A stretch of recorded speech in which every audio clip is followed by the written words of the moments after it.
Earth signs, tignan po natin kung ano yung mensahe para sa iyo ngayong araw. Keep in mind po na ito ay general reading lamang, so hindi po lahat ay makaka-relate.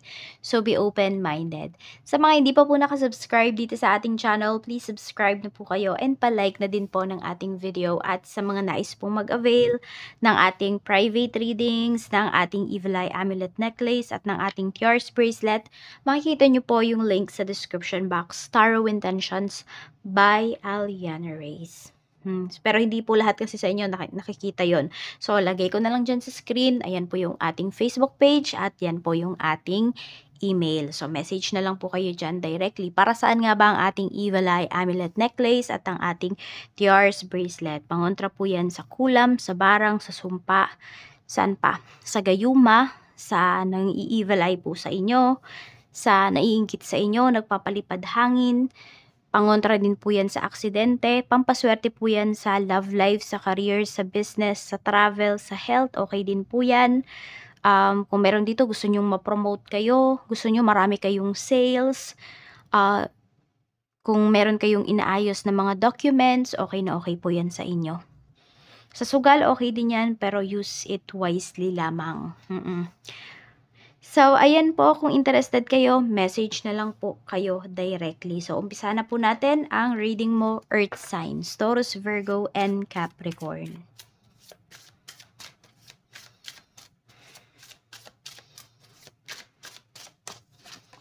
We have, the current state is safe. So, you are safe naman daw po ngayon. Okay, or yung iba nga sa inyo, sa safe side talaga kayo. 'Di ba? Yan talaga yung ano ninyo ngayon. Parang, kasi meron dito pwedeng pagod na kayo sa pakikipaglaban. Yung parang bang, lagi na lang kailangan, merong, parang feeling mo ba laging may kumukumpetensya sa'yo, ganyan, or parang feeling mo lagi kang may pinaglalaban. So, pwedeng pagod na yung iba sa inyo dun sa state na yon, dun sa nangyayari na yon, yung ganong sitwasyon. Kaya po yung iba sa inyo, ayan, yes, yung iba sa inyo puwedeng lie low muna kayo pagdating sa life ninyo ngayon, yun. Pero nandun naman yung meron kayong kapanatagan ng isipan at ng puso. Kaya parang mas okay na rin po yun para sa inyo. So, tignan natin ano pa yung mensahe para sa'yo. Spirit guide, mensahe pa po natin. Mensahe pa po natin for Earth signs, Taurus, Virgo, and Capricorn. So, we have planning. So, ayan nga po. So, ngayon, parang hindi ka talaga basta-basta sumusugal. You know, hindi ka basta-basta, hindi mo basta-basta ilalagay yung sarili mo sa isang sitwasyon na alam mo na mahihirapan ka, alam mo na maiipit ka. We have make it rain. So, ano lang talaga, no, yung iba sa inyo, tahimik lang kayo dito, pero gumagawa po kayo ng mga aksyon para sa buhay po ninyo. Siguro may mga tao na kung yung kakilala ba kayo, siguro sinasabihan kayo na, oh, si Earth Signs, matamlay ngayon. Si Earth Signs, parang wala siyang lakas, no, para sa buhay ngayon.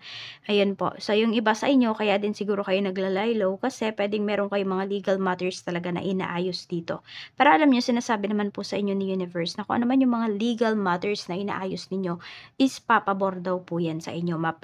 Tituloy yun ng bahay ninyo, may napabarangay ba dito, meron kayong mga pinabarangay kasi merong may utang po sa inyo. Ayan, no? So, pwede rin, baka may nang scam sa inyo. Papanig po yan sa inyo. Tignan natin. Basta maging kalmado lang kayo dito.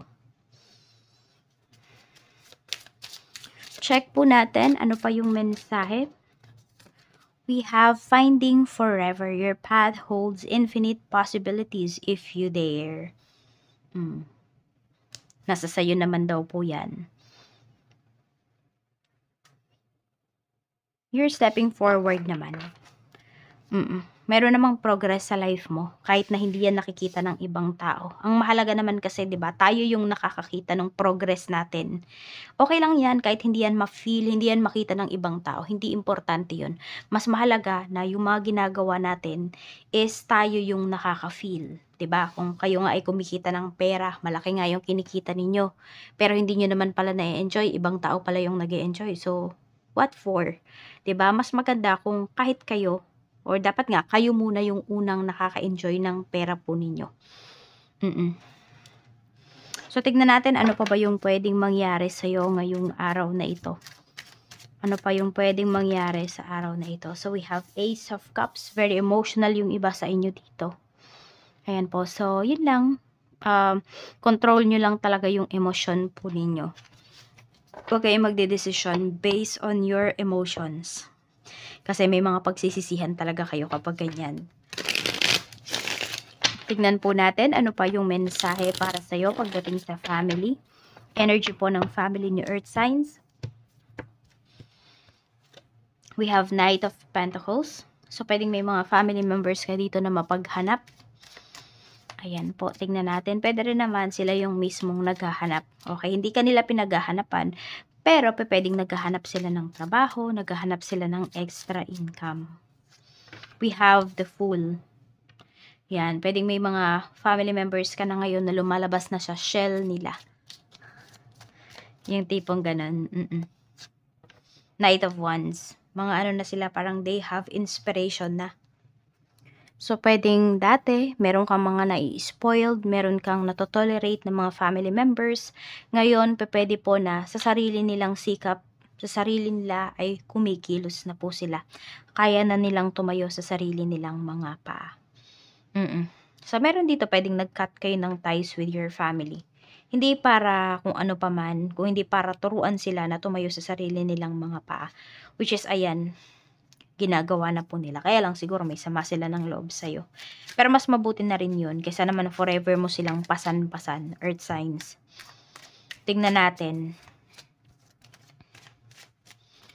Pagdating sa friends, we have 9 of Pentacles. We have 4 of Pentacles. Ayan.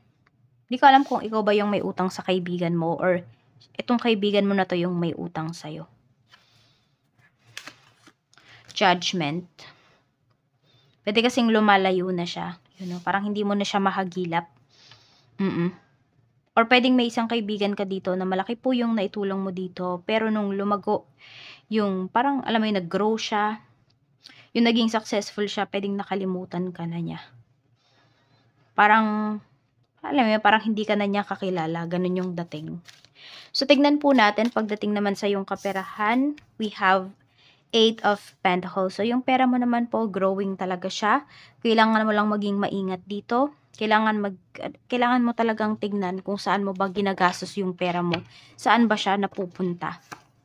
We have Page of Pentacles. Kailangan mo na pong tutukan yung pera mo, Earth Signs. Siguro yan yung hindi nyo nagagawa before. Diba, parang ganito, kumikita kayo, nagagastos nyo yung pera nyo, nababayaran nyo yung mga bills niyo, okay na yun sa inyo. Dati. Pero ngayon kasi hindi daw po. Hindi daw po yun sapat na alam nyo lang na kumikita kayo, na nababayaran nyo yung bills niyo. Madami pa daw po kayong pwedeng magawa sa inyong pera. Pwede nyo pang paikutin yung pera ninyo eh. Ayan. So, yan yung gawin po ninyo.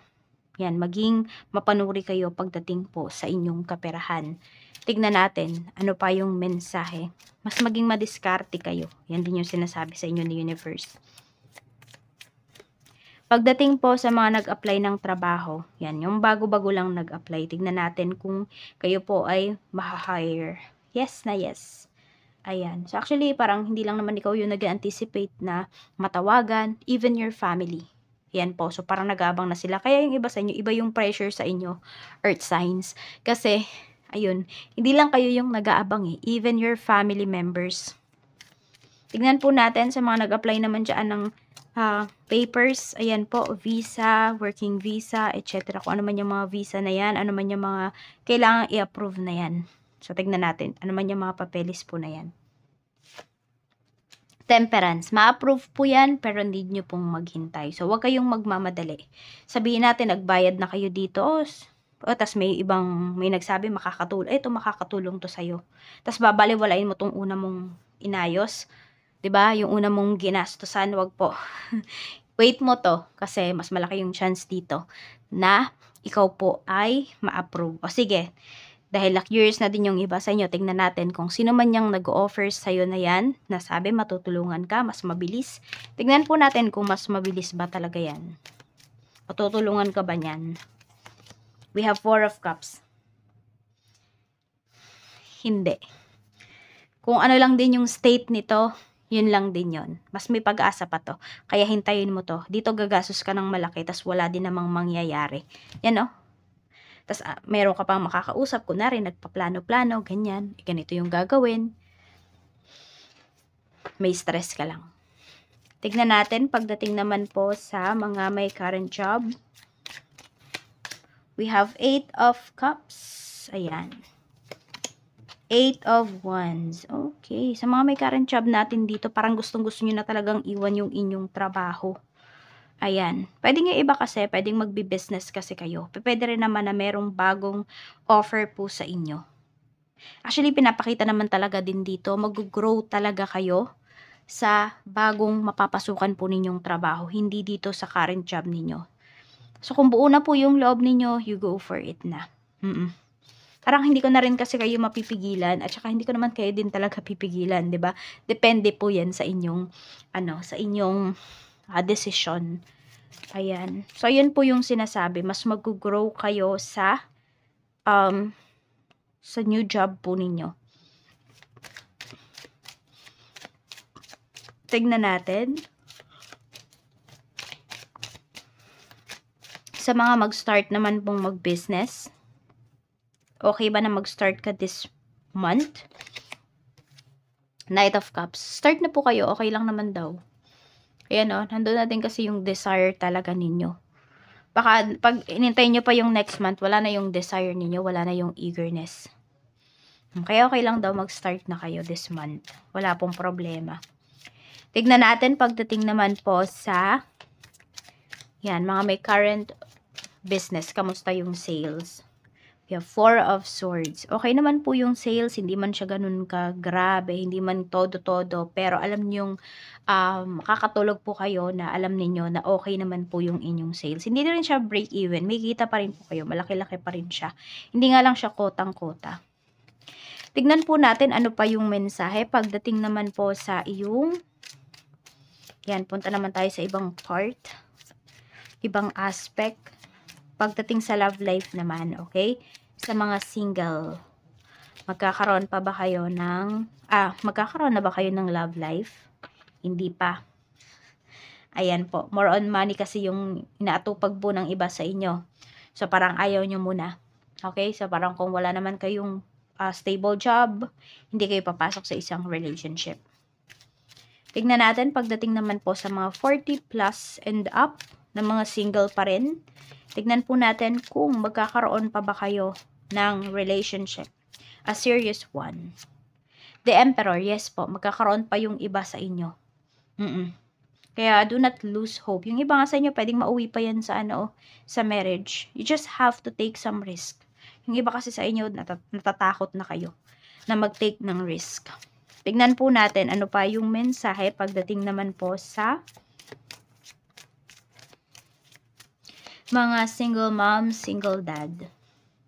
Okay, seryoso ba sa inyo yung karelasyon nyo ngayon? Justice, yes naman po, seryoso. Parang nga gusto kayong pakasalan, kaya lang kasi pwedeng hindi ko lang alam kung sino ba sa inyo yung merong mga kailangang ayusin ng mga legal papers. Tignan natin pagdating naman po sa mga byudo at byuda. Yan. Seryoso ba sa inyo yung ka-deal ninyo? The lovers, yes po, seryoso. Yan, wag na kayong magduda sa taong yan. Could be your soulmate or your twin flame. Check po natin pagdating naman po sa inyong punta naman po tayo pagdating sa mga married. Ayan, sa mga married naman po, kamusta yung energy? We have Queen of Cups. Very welcoming naman po yung inyong energy. We have 5 of Wands. Ayan. So, pwedeng may mga issues, di ba, pagdating dito sa inyong relationship. Pero nandun kasi, nabuo yung tiwala mo pagdating sa asawa mo. Pwedeng maraming tumututol dito eh. Kahit yung iba sa inyo, matagal-tagal na kayong kasal. Or matagal-tagal na kayong mag-asawa. No? May mga tumututol pa rin dito sa inyong relationship. Meron pa rin mga hindi makatanggap sa inyong dalawa. Sa pagmamahalan po ninyo. May mga tao pa rin talaga na ganun sa inyo. Pero kasi kayo, ayan. Parang tinanggap mo na lang din. O bahala sila kung hindi nila tanggap. Basta kayo ng asawa mo, nagkakaintindihan kayo dito. Tingnan natin. Ano pa yung mensahe sa mga in a relationship? Page of Wands. We have 4 of Wands. Okay. So, ganito lang daw, wag daw kayong magseselos kasi parang may seloso at selosa dito.